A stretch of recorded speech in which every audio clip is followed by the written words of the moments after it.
자, 오늘은 살고 죽는 이야기를 하려고 합니다. 우리 기독교 신앙에 있어서 이 죽는다는 것과 산다는 것은요, 아주 중요한 메시지를 품고 있습니다. 그리고 이 삶과 죽음에서 거짓 신앙인과 참된 크리스천의 정체성이 명확하게 밝혀지는 분기점이 되기도 합니다. 제가 한번 여러분한테 소개했던 책이었던 것 같아요. 스캇 솔리가 쓴 이 선밖에 예수의라는 이 책에 보면요, 이 하나님을 믿지 않는 사람들이 교회에 대해서 말한 굉장히 아픈 이야기들이 있습니다. 이 책에 보면요, 샌프란시스코의 저널리스트가 이런 글을 썼습니다. 거듭난 크리스천들의 문제점은 다시 태어나면서 골칫거리가 되었다는 점이다, 이렇게 썼어요. 또 영국의 저널리스트 중에 한 분이 이런 이야기를 했습니다. 거듭난 사람들은 왜 태초에 태어나지 않았다면 좋았을 것이라는 생각을 들게 만들까? 굉장히 부정적인 얘기지요. 우리 크리스천들을 향해서 하는 말들이에요. 또 필립 얀시라는 아주 유명한 분이 계시죠. 이분이 지은 책 놀라운 하나님의 은혜라는 이 책을 내고 인터뷰를 하면서 이런 이야기를 합니다.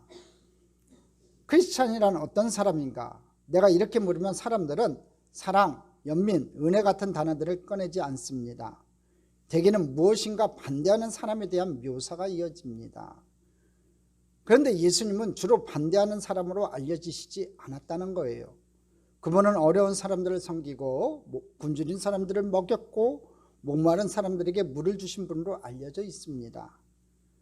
크리스찬 등이 주로 이렇게 알려진다면 여러분, 수많은 분야를 종식시킬 수 있을 것입니다. 그런데 이 크리스찬들은 평판이 나쁠 때가 많습니다. 사람들은 크리스찬들을 완고하고 비판적인 부류로 생각합니다. 그래서 오늘날의 기독교가 우리의 삶으로 인해 하나님의 의도와 정반대의 이미지를 풍기게 되었다는 생각을 했습니다.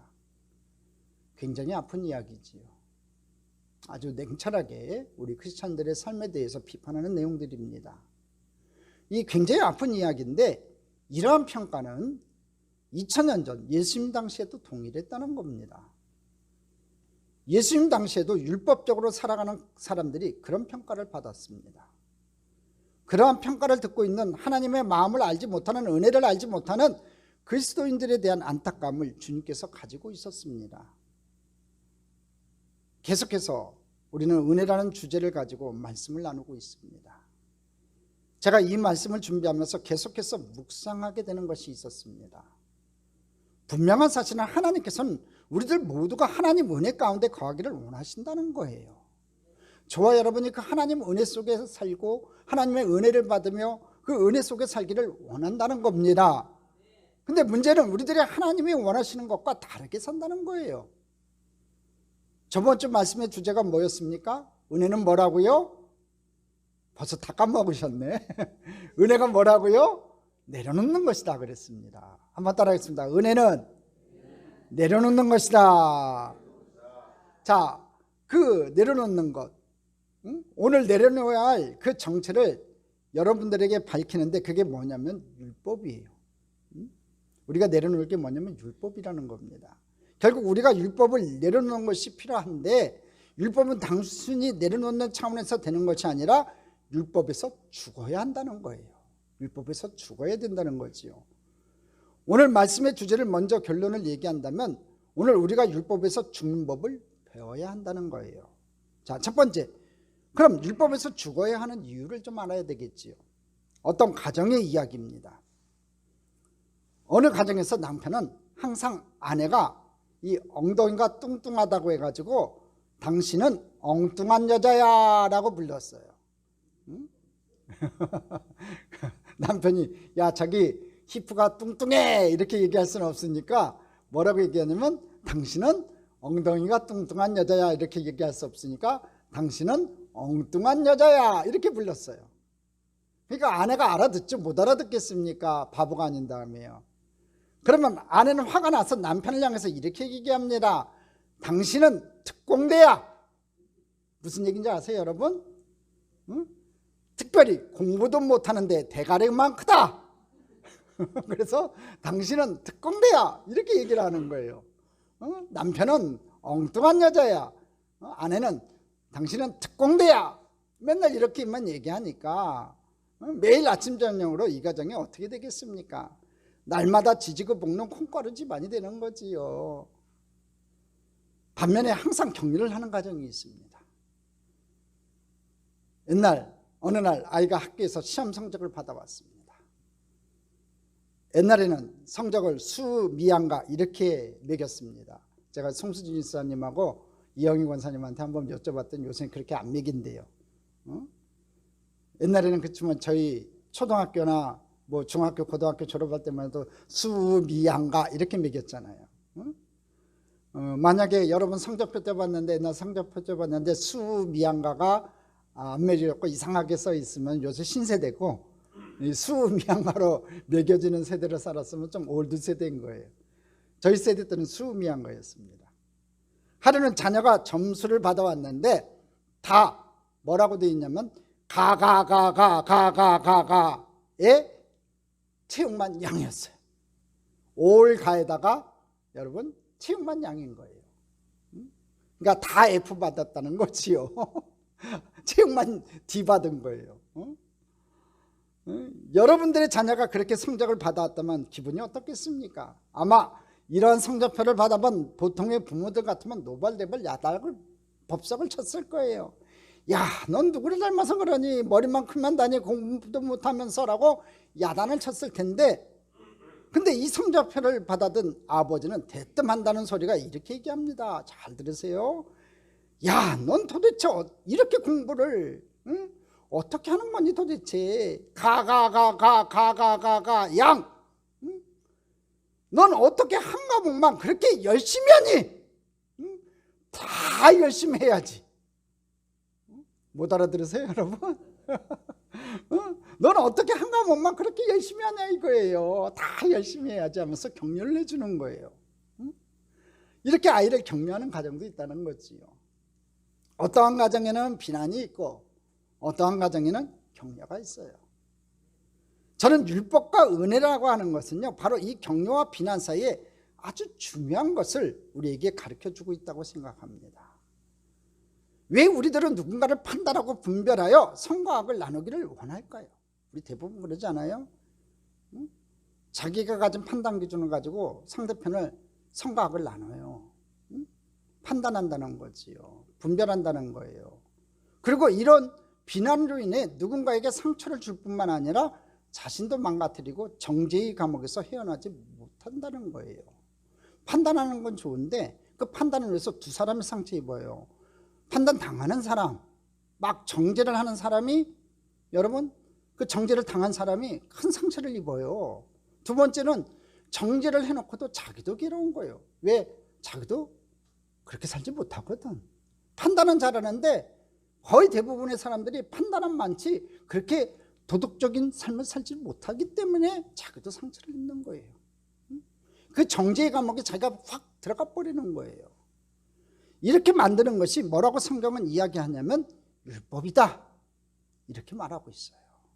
만일 우리에게 율법이 없었다면 우리는 이렇게 남을 판단하지 않았을 거예요. 그러나 율법 그 자체가 여러분 나쁜 것은 아니에요. 우리 디모데전서 1장 8절 한번 볼까요? 이렇게 되어 있어요. 같이 읽겠습니다. 그러나 율법은 사람이 그것을 적법하게만 쓰면 선한 것임을 우리가 아노라. 적법하게만 잘 쓰기만 하면은 우리에게 선한 거래요. 여기에 문제가 있다는 거지요. 그 율법을 우리가 적법하게 쓸 능력이 없다는 거예요. 선하게 쓸 능력이 없다는 거지요. 넘어서 3장 20절은 이렇게 되어 있어요. 같이 읽어보겠습니다. 이러므로 율법의 행위로 그의 앞에 이롭다 하심을 얻을 육체가 없나니 율법으로는 죄를 깨달음이라. 여러분 율법으로는요 죄를 깨닫는 것밖에 못해요. 율법에 선한 기능이 있음에도 불구하고 율법을 가지고는 우리들이 하나님 앞에서 선하다 인정받을 수 있는 사람이 아무도 없어요. 여러분 율법의 가장 중요한 기능이 뭐예요? 죄를 깨닫게 하는 거예요. 그 하나밖에 없는 거예요.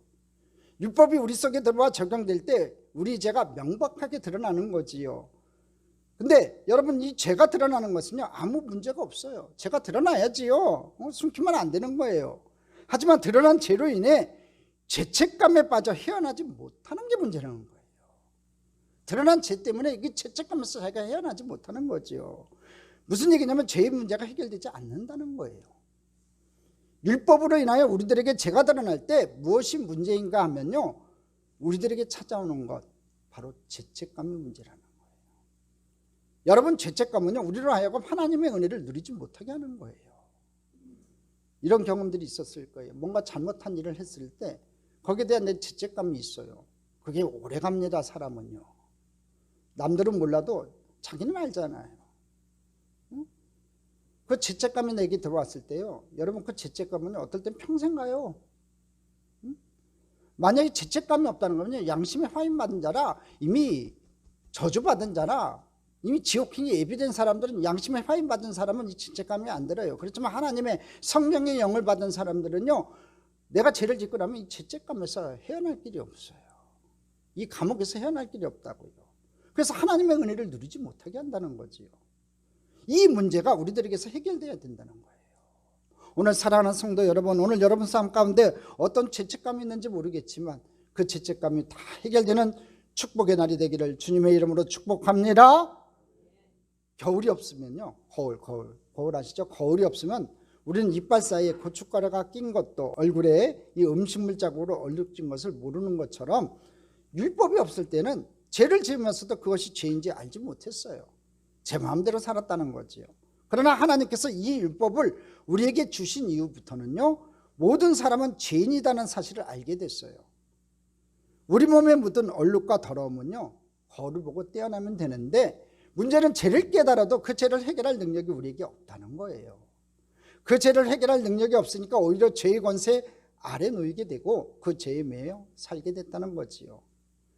여러분, 율법의 기능은 죄를 깨닫게 하는 몽학 선생의 역할을 하지만 그것을 해결할 능력이 있는 것은 아니에요. 바로 이 고민 때문에 사도 바울이 로마서 7장을 기록하고 있고 한 가지 비유로 우리에게 설명을 하고 있어요. 로마서 7장 1절을 보면요, 같이 읽어보겠습니다. 형제들아, 내가 법 아는 자들에게 말하노니 너희는 그 법이 사람이 살 동안만 그를 주관하는 줄 알지 못하느냐라고 말하고 있어요. 법이 있는데 그 법은요, 사람이 살 동안만 그 일을 주관한다, 이 얘기예요. 상식적으로 말해서 율법이라는 것은요, 우리가 살아있는 동안에만 적용되기 때문에 율법에서 벗어나는 유일한 일은요, 율법에서 죽는 것이라는 거예요. 그럼 어떻게 우리들이 율법에서 죽어야 되는가? 이것을 우리들이 깨달아야 된다는 거지요. 이런 상상을 한번 해봅시다. 어떤 여인이 결혼해서 사는데 남편이 거의 폭군 수준입니다. 폭력 남편이에요. 거의 완벽을 추구하는 사람입니다. 아내의 잘못, 아니 부족한 면이 보일 때마다 지적하고 비난합니다. 그런데 남편이 힘이 있어갖고 이 여인이 남편에게 대응할 수가 없어요. 처음에는 그 지적대로 고쳐보고 살아야겠다고 생각했는데 노력하면 할수록 자꾸 요구하는 것이 많아지고 이제는 도저히 자신의 능력으로 살 수 없는 지경에 이르게 되었어요. 그런데 이 남편에게 여러분 벗어날 길이 없는 거예요. 완벽한 남편은 시간이 가면 갈수록 규칙들을 많이 만들고 이제 아내는 시름시름 앓기 시작해요. 생기를 잃기 시작해요. 살아야 하는 이유도 발견할 수가 없어요. 모든 기쁨이 사라져 버렸어요. 이 부분에 대해서 성경은 태초부터 설명을 하고 있어요. 여러분, 에덴 동산에 아담과 하와가 살던 시절에 율법나무, 즉 선악과를 구별하게 하는 선악과가 있었어요. 하나님께서는 그것을 먹지 말라고 하셨지요. 인간은 선과 악을 구별하고 적용하면서 살 수 있는 완전한 존재가 아니라 하나님의 은혜를 누리면서 사는 존재이기 때문에 하나님께서 먹지 말라고 했다는 거예요. 무슨 얘기냐면, 선악과를 왜 먹지 말라고 했냐면 인간은 선과 악을 구별하고 적용하면서 살 수 있는 완전한 존재가 아니라는 거예요. 그렇게 살 수가 없다는 거지요. 그래서 하나님의 은혜를 누리면서 사는 존재이기 때문에 먹지 말라고 했다는 거예요. 근데 선악과를 먹는 순간 아담에게서 중요한 것이 바뀌었어요. 여러분, 눈이 밝아져 갖고요, 분별하게 됐다는 거예요. 이제 아내를 사랑하는 것보다 그녀가 무엇을 하는지가 중요하게 됐다는 거지요. 그래서 하나님께서 왜 선악과를 따먹었느냐라는 질문에 대해서 이 아담이 아내를 감싸기보다는 뭐라고 얘기했어요? 그녀 때문에 그랬다고 그래요.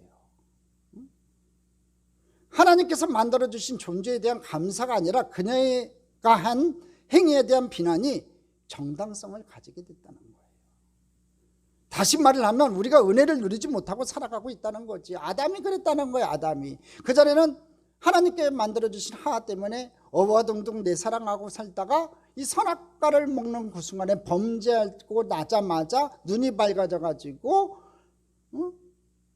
분별하게 됐어요. 여러분, 선과 악은 분별하게 됐는데 다가온 게 뭐예요? 아내를 사랑하는 마음이 사라진 거예요. 여러분, 하와를 사랑하는 마음이 사라져 갖고요, 하나님이 질책하니까, 질문하니까 핑계대요. 아내한테 다 핑계대요. 쪼잔한 남자지요. 사랑하는 존재에 대한 감사가 사라졌다는 거지요. 선과 악은 구별했는데 은혜가 사라진 거예요. 여러분, 우리를 힘들게 하는 것은요, 우리들 주변에 있는 어떤 존재들, 어떤 관계들 때문이 아니라요. 여러분, 그 존재와 관계들을 우리들이 끊임없이 판단하고 우리들에게 들어오는 죄책감, 정죄감, 이 율법이 우리를 무겁게 하는 거예요. 관계 때문에 힘든 게 아니라 관계 때문에 사람들 자꾸 판단한다니까요. 관계 속에서. 그래서 그 판단하는 것 때문에 자꾸 들어오는 이 죄책감, 정죄감이, 이 율법이 우리를 힘들게 한다는 거예요. 율법 가운데 우리들이 살 때 더 이상 주변에 있는 사람들이 사랑의 대상이 되지 않는다는 거예요. 그들이 정죄의 대상이 되는 순간 우리들의 기쁨이 사라지고 함께하는 것이 고통이 된다는 거지요. 참 신기하지 않아요, 여러분? 참과 거짓을 구별할 수 있는 위대한 능력을 가지게 되면요, 우리가 진짜 멋진 존재가 될 줄 알았는데 그것으로 인해 불행해지니 말입니다. 조금 전에 언급했던 그 불행한 부부에 대한, 불행한 관계에 대한 이야기를 한번 생각해 봅시다. 이런 관계에서 벗어날 수 있는 방법은 무엇일까요, 여러분? 그런 관계라면요, 아내가 바라는 것은 남편이 빨리 죽는 거예요. 그렇지 않고는 벗어날 길이 없기 때문에 그렇지요.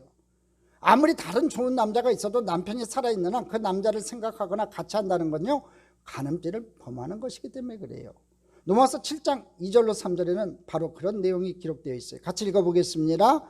남편이 있는 여인이 그 남편 생전에는 법으로 그에게 매임받으나 만일 그 남편이 죽으면 남편의 법에서 벗어나느니라. 그러므로 만일 그 남편 생전에 다른 남자에게 가면 음녀라. 그러나 만일 남편이 죽으면 그 법에서 자유롭게 되나니 다른 남자에게 갈지라도 음녀가 되지 아니하느니라. 그 남편이 죽어야 아내가 남편의 법에서 벗어나가지고 자유케 된다는 거예요. 남편이 좀 죽어야 된다는 얘기지요. 이 말씀을 참 잘 이해를 해야 돼요, 여러분. 성경에서 우리를 그리스도의 신부라고 표현하는 것이 바로 이 내용이에요. 우리가 율법에서부터 죽음으로 인해 새로운 그리스도의 신부가 되었고 그리스도의 법인 은혜가 우리 속에 적용되게 됐다는 거예요. 이전에는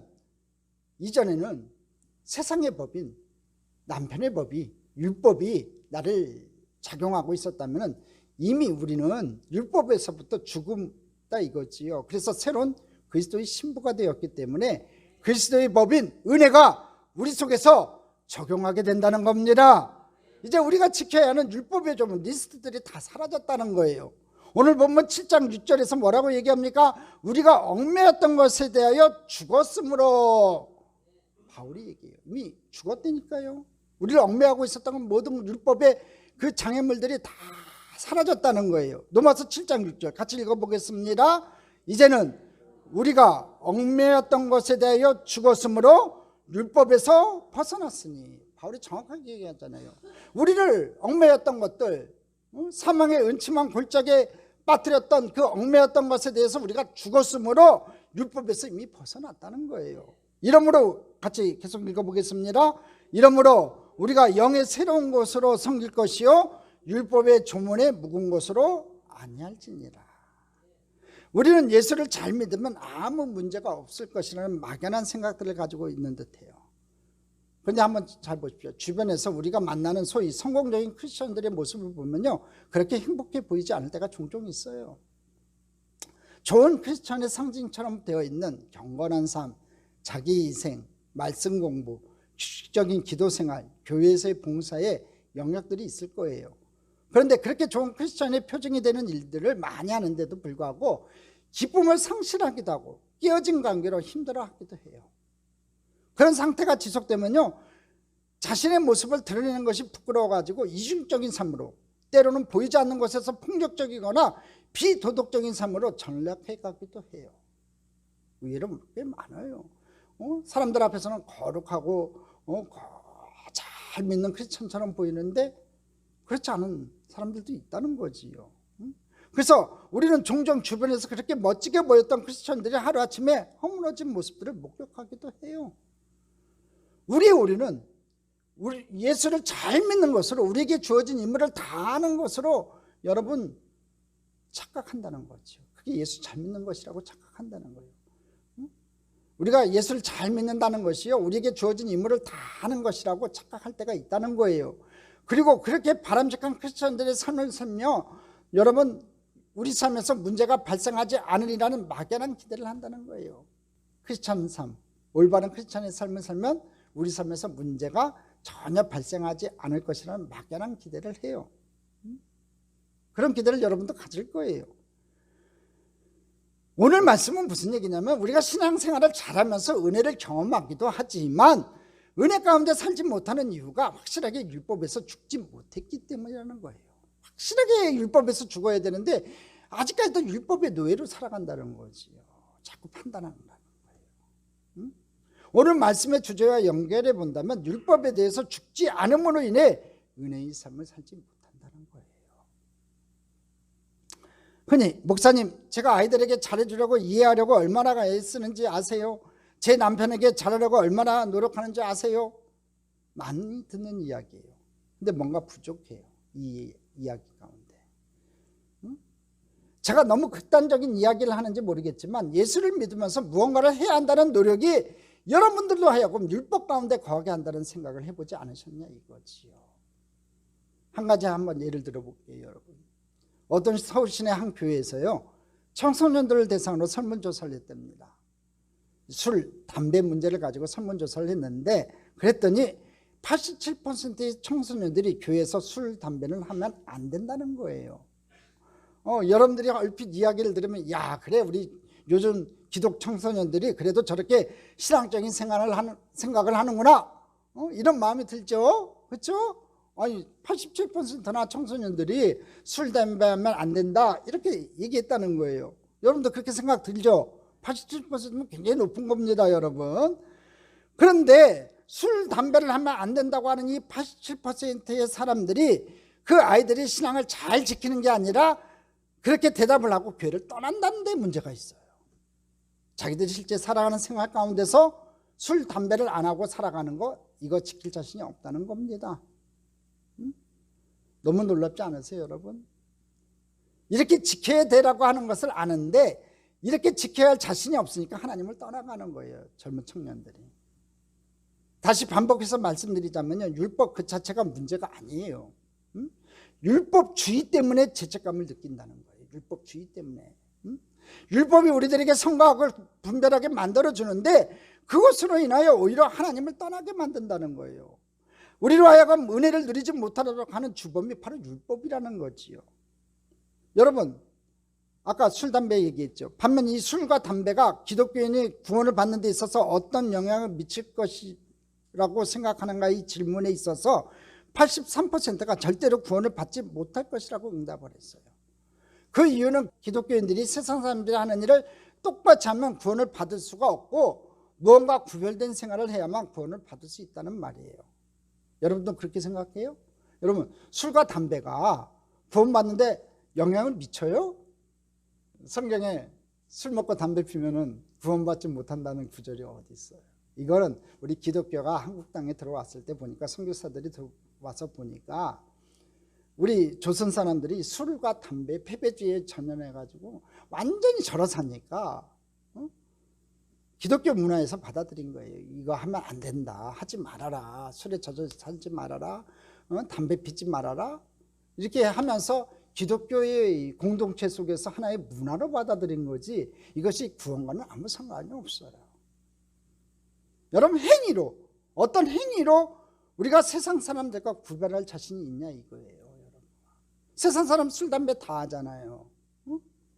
여러분, 교회 안에서는 술, 담배 안 하는 척하지만 또 나가서도 하시는 분들도 계세요. 뭐 그거 갖고 저건 뭐라고 하고 싶은 생각은 없어요.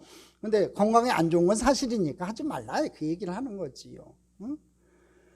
행위로 우리가 세상 사람들과 구별할 자신이 있냐 이거예요. 우리가 거룩한 척은 하지만 진짜 행위로 한 예로 이제 술과 담배를 들었지만 우리가 행위로 세상 사람과 구별할 자신 있냐 이거예요. 우리들에게 선하고 옳게 살려고 하는 의지가 틀린 것이 아니고 이것이 잘못된 것이 아니지만 만일 우리가 우리의 삶의 행위로 세상과 구별될 수 있다고 생각한다면요, 우리는 은혜의 간격 속에 살아가는 것이 아니라 더 큰 책임감, 더 큰 무거움, 더 큰 죄책감으로 인하여 우리 그리스도인들을 자꾸 위선적으로 만드는 거예요. 예수를 믿는 것은 참 좋은 것이고 강력스러운 일이었는데 믿는 자의 생활이 점점 고달프다고 느끼게 된다는 거예요. 이것이 전형적인 율법적인 신앙생활의 모습이라는 거죠. 막 그렇게 만들어가는 거죠. 자기 스스로를 거룩한 척 만들어가는 거예요. 우리도 마찬가지예요. 우리가 척할 필요 없어요. 예수의 성령의 영이 우리 안에 들어오면요, 성령은 거룩한 영이기 때문에 여러분 하루아침에 뭐 개차반처럼 살던 사람이 확 하고 사람 변하지 않아요. 그렇지만 성령께서는 천천히 우리를 변화시켜가는 거예요. 말로 하는 게 아니라 마음에 감동을 주고 행하게 하시는 거예요.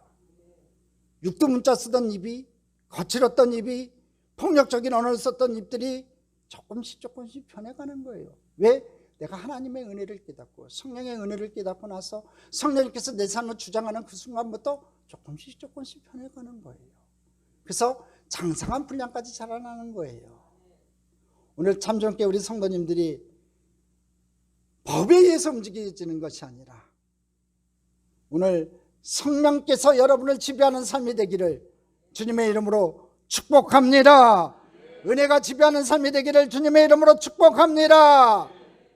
두 번째, 그럼 율법에서 죽으면 어떻게 됩니까? 여러분, 율법에서 죽는다고 하는 것은 어떤 것일까? 한번 생각해 봅시다. 저는 이렇게 생각했어요.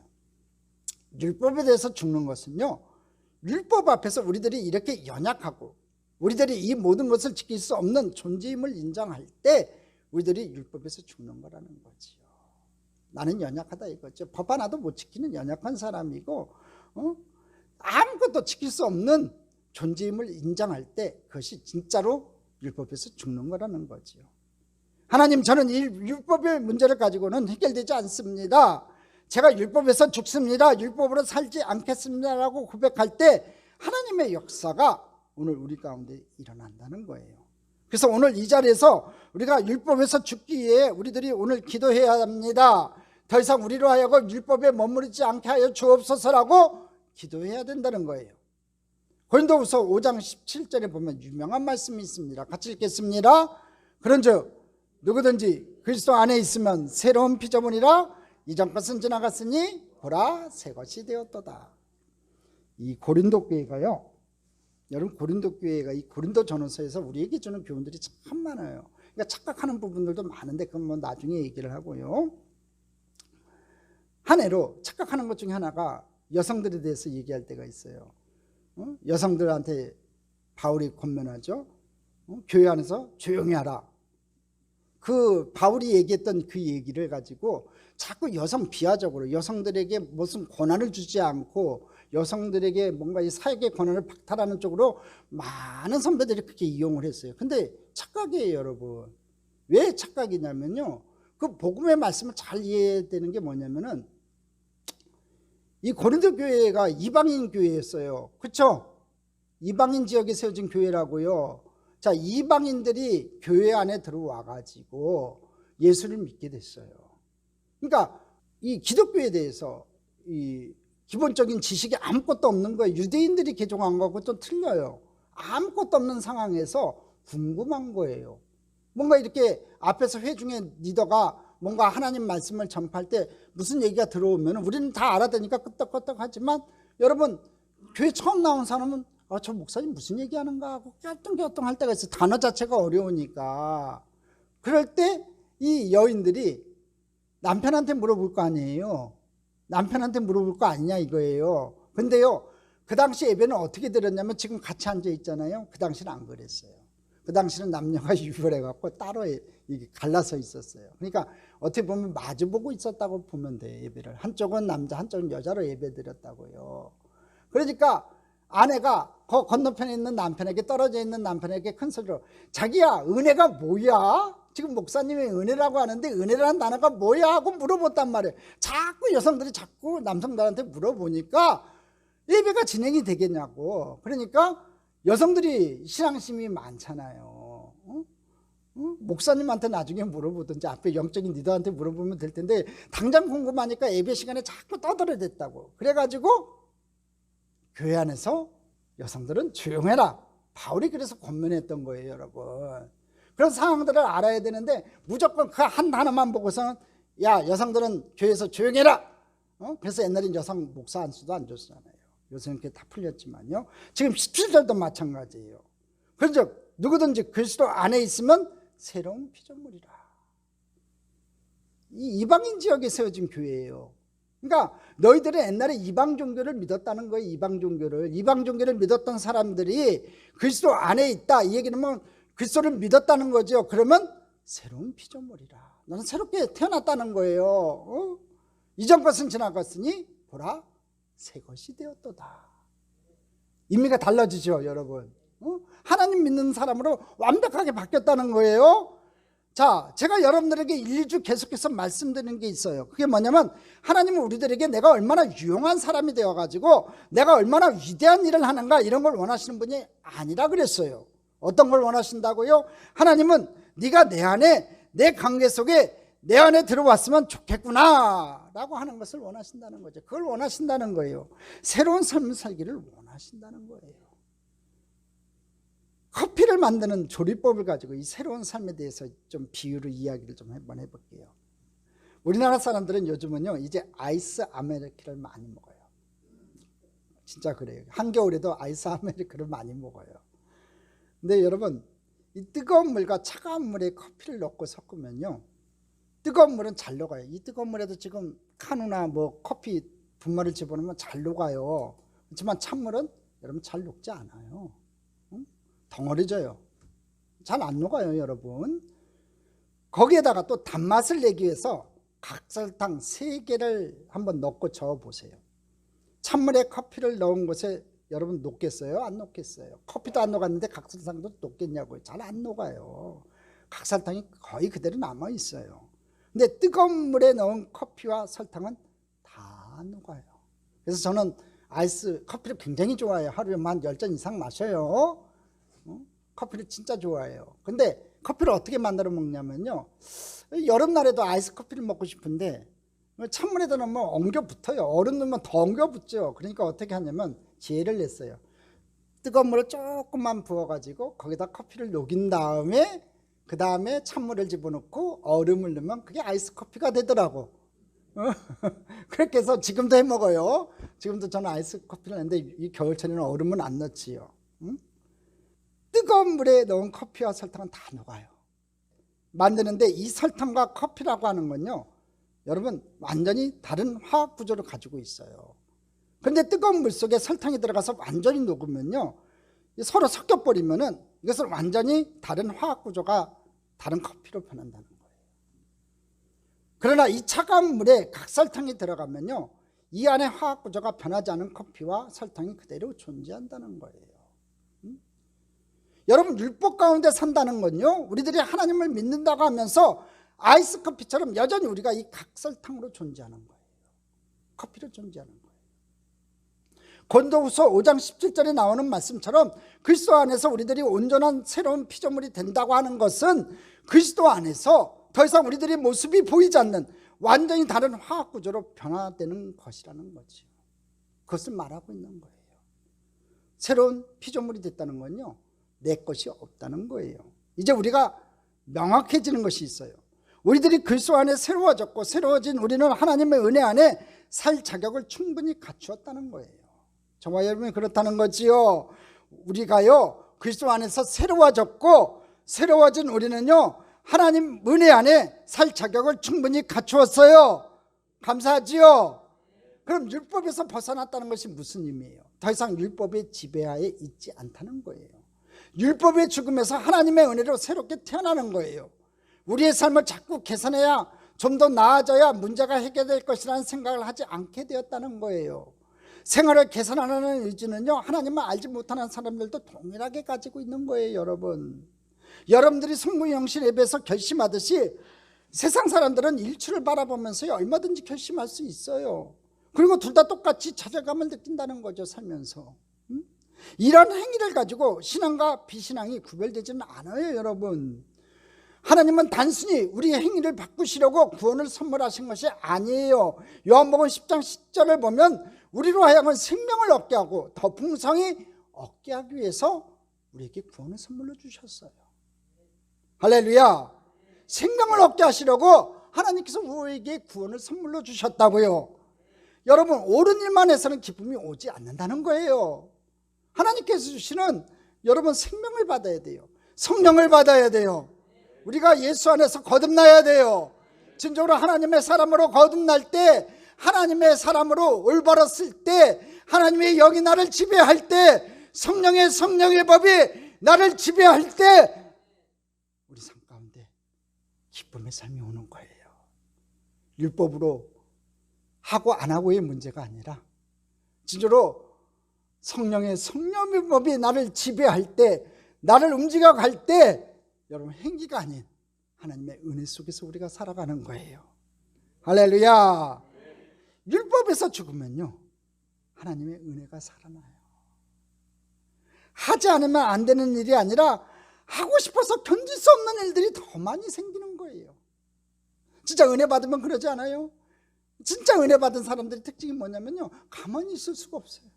내 받은 은혜 내가 무엇으로 보답할고, 바울서다가 고백했듯이 내 받은 은혜가 너무나 크기 때문에, 그 은혜가 너무나 크기 때문에 하나님 앞에 견딜 수가 없는 거예요. 찬양하고 싶고, 하나님 앞에 봉사하고 싶고, 일찍 나와서 주일 전에도 예배 땅 치면 여러분 인내성 할 때 들어오는 것이 아니라 여러분 빨리빨리 가고 싶은 거예요. 주님이 너무나 사랑스럽기 때문에, 주님을 빨리 만나보고 싶어서 그렇게 된다는 거지요. 우리가 사는 세상은요, 하나님이 주시는 사명과 은혜를 가지고 하고 싶은 일을 다 하고 살기에도 시간이 부족해요. 마음껏 하나님의 사랑과 은혜를 누리고 살아야 되는데 그렇게 하지 못한다는 거지요. 오늘 사랑하는 성도 여러분, 하나님의 사랑과 은혜를 누리고 살아가는 저와 여러분 됐으면 좋겠습니다. 성경이 우리들에게 이야기하는 것은요, 율법을 무시하고 살아라 이 얘기가 아니에요. 율법에 매여 살지 말아라는 거예요. 율법을 지키기 위해서 애쓰는 안쓰러운 우리들의 모습이 아니라 하나님의 사랑에 겨워 살아가는 은혜의 삶, 그렇게 살지 않고는 견딜 수 없는 마음의 자유가 있는 그런 삶을 살라는 거예요. 여러분이 그랬으면 좋겠습니다. 오늘 우리가 율법에서 죽기로 결심합시다. 그래야 율법에서 자유해야 새로운 피조물로 예수님과의 새로운 관계가 시작될 수 있기 때문입니다. 여러분, 사람들이 오해하는 것이 하나가 있어요. 뭐냐면요, 율법보다 은혜를 강조하면 제멋대로 살게 될 것이라는 그 오해예요. 이것은 믿음과 구원을 잘못 이해한 거예요. 진정한 그리스도인이라면요, 제멋대로 살고 싶어 하지 않아요. 왜냐하면 내주하시는 예수님이 우리의 소망을 바꿔주시기 때문에 그래요. 이제는 세상 것이 중요했는데 이제는 세상 것은 간데 없어요. 오직 하나님의 은혜, 하나님의 말씀이 중요해지기 때문에 하나님이 중심으로 살아간다는 거지요. 우리가 하고 싶어하는 일들이 이제 하나님의 벗을 벗어난 것이 아니기 때문에 여러분 절대로 제멋대로 살 수가 없다는 거지요. 결국 오늘 우리가 고민해야 하는 것은 어떤 행위를 해야 하는가 하는 것이 아니라 어떤 존재가 되어야 하는가라는 거지요. 진짜 고민하세요, 여러분. 내가 어떤 존재가 될 것인가. 오늘 이 은혜의 세계로 들어갈 수 있기를 주님의 이름으로 간절히 소망합니다. 오늘 모든 죄책감과 여러분들을 억누르고 있는 것들에 대해서 부인하지 말고 인정하세요. 그리고 선언하는 겁니다. 여러분을 억누르고 있던 그 모든 것이 예수 그리스도의 능력과 예수 그리스도의 사랑과 예수 그리스도의 은혜로 다 사라졌다고 여러분 선포하십시오. 그리고 그 은혜의 마음이 깊은 곳에서 살아나기를 여러분 간구하세요. 내 마음속에서 깊은 곳에서 하나님의 은혜가 넘치게 해달라고, 그 은혜 속에 살아가는 축복의 백성이 되게 해달라고 강구하는 저와 여러분이 되기를 주님의 이름으로 축복합니다. 우리가 말씀을 생각하며 이 찬양 부르고 오늘 설교를 마치고자 합니다. 오직 사랑에 매여 내 영 기뻐 노래합니다. 찬양 드리겠습니다.